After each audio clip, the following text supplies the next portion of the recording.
They actually did it, while you were distracted by the latest political circus, while the mainstream media was feeding you stories about celebrities and scandals. Something happened in Washington that directly affects every single person who owns physical silver. They passed it, the reporting law that silver stackers have feared.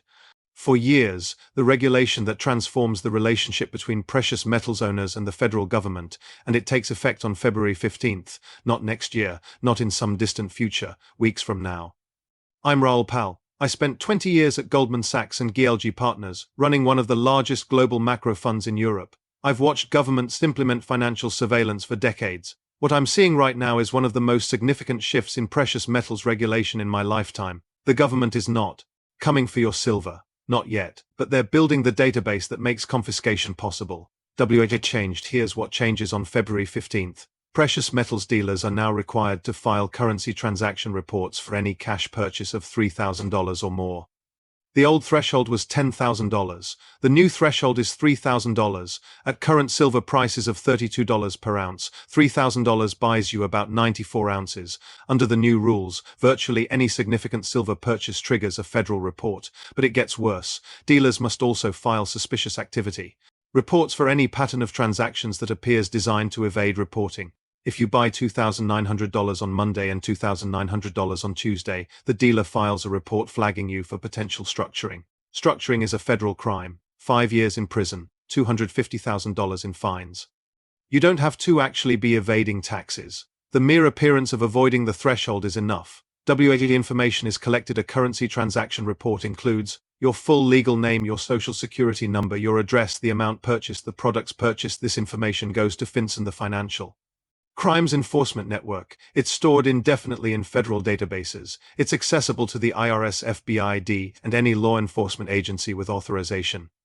When you buy 100 ounces of silver, the federal government now knows exactly who you are, where you live, and what you bought. The customer ID requirements starting February 15th. Dealers must implement formal customer identification programs. Before you can complete a purchase of $3,000 or more, you must present government-issued ID, provide your social security number, verify your identity. Some dealers are implementing verification for all purchases over $1,000.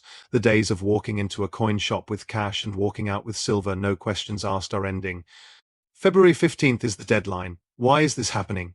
3 factors converge to make this regulation possible. Factor number 1, explosion in demand. Silver Eagle sales hit record levels. Dealer volumes increased 300,400 compared to pre-pandemic. Millions of new investors entered the market. Where money flows, regulators want visibility. Factor number 2, anti-money laundering.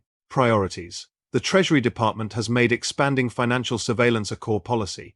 They've targeted cash-intensive industries for enhanced scrutiny. Factor number 3, the fiscal situation. The US is running $2 trillion annual deficits. National debt exceeds $36 trillion. Interest payments exceed $1 trillion per year. The government is desperate for revenue. They're building surveillance systems that maximize their ability to collect taxes. Precious metals have historically been a way to hold wealth outside the system. You could buy silver with cash, store it privately, sell it privately. That era is ending. The confiscation infrastructure. I'm not saying confiscation is imminent. I'm saying the infrastructure for confiscation is being built. The database that tracks your silver purchases is the same database that would be used to send agents to your door if confiscation ever became policy. Executive Order 6102 in 1933 required Americans to surrender their gold. It happened before. The conditions that led to it are repeating. The new reporting law is not confiscation, but it's the prerequisite for confiscation. How dealers are responding. I've spoken with 5 major online dealers and 3 local coin shops. Large dealers APMEX, SD Bullion, JM Bullion are implementing full compliance. They've hired compliance staff. They've upgraded software. They have no choice. Small dealers face a harder decision. One coin shop owner told me, "I've been doing this for 30 years. I'm not becoming a surveillance agent for the government. I'm closing." March 1 state. The precious metals market is becoming concentrated among large, compliant dealers who will report everything you buy. The privacy-respecting options are disappearing. WHA. The thresholds mean the $3,000 threshold translates to product quantity that triggers report. Silver Eagles 8590 coin, silver maple leafs 9095 coins, generic rounds 94 ounces, 10 Oz bars, 910 bars, 100 Oz bars, less than 1 bar. If you're making any significant addition to your stack, you're triggering a report. WHA happens when you sell. If you sell $3,000 or more for cash. The dealer files a CTR on that sale too. The government now has visibility into both sides of the transaction. They know what you bought, they know what you sold, they can calculate your gain. Silver held over 1 year is taxed as a collectible at 28% federal. The new reporting system makes it essentially impossible to underreport gains. The paper trail exists. The IRS has the information. Where this is heading, the new requirements are not the end. They're the beginning. Here's what I expect over the next 2 to 5 years. Prediction number 1, the threshold will be lowered to $2,000.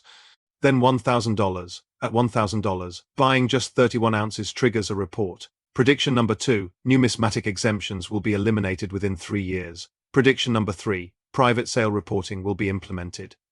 Prediction number 4, holding reports may be required annual disclosure of precious metals holdings above $50,000 or $100,000. Each step makes the next step easier. Each expansion of surveillance creates infrastructure for further expansion. The global pattern: this is a coordinated global trend. European Union, cash transactions capped at €10,000, some countries at €1,000. Australia, extensive dealer licensing and reporting. India, taxes and reporting that drove gold trade underground. China, ID required for all purchases. The US is actually behind Europe, which means more aggressive measures are coming. The only exception is Switzerland, which has maintained liberal regulations, but even Switzerland is under pressure to conform. The window for private precious metals ownership is closing worldwide. Why the government is doing this? The official justification is anti-money laundering, but precious metals are tiny compared to real estate and crypto, yet receiving stricter requirements. Why? Because precious metals represent wealth that exists outside the system. Money that cannot be tracked, inflated, or controlled. When you own silver, you're saying you don't fully trust the dollar. You want insurance against government mismanagement. You value privacy. The government doesn't like that. They want you dependent on the banking system where accounts can be monitored, frozen, or seized. Silver represents an exit from that system. The new reporting requirements are designed to close that exit. This validates if you own silver. The new law validates everything you believed. You didn't buy silver because you trusted the government. You bought it because you didn't trust them. Now they're proving you right by implementing surveillance. They wouldn't bother tracking it if it didn't matter. Every regulation is an admission that precious metals are real money. You don't build databases to track barbarous relics. They track silver because silver has value. They regulate it because it threatens their monopoly on money. What to do before February 15th. Step 1. If you've been planning significant purchases, consider making them before the deadline. Transactions under old rules are governed by old rules. Step 2. Build relationships with local coin shops while they still exist. Many are closing rather than comply. Step 3. Understand the thresholds. If you normally buy 500 a month, continue that pattern. Don't change specifically to avoid reporting, but don't artificially consolidate either. Step 4. Consider numismatic coins, which have slightly different rules. Step 5. Maintain meticulous records. Keep receipts and cost-basis documentation. Step 6. Consult a tax attorney who understands precious metals. Step 7. Think about international storage. Switzerland, Singapore, different rules apply. Step 8. Don't panic. The investment thesis is unchanged. Silver is still money, still a hedge, still in supply deficit. Only the privacy environment has changed. The bottom line starting February 15th, $3,000 purchases trigger federal reports. Identity verification required. Suspicious activity reports for patterns that appear to avoid thresholds. Complete paper trail connecting you to your holdings.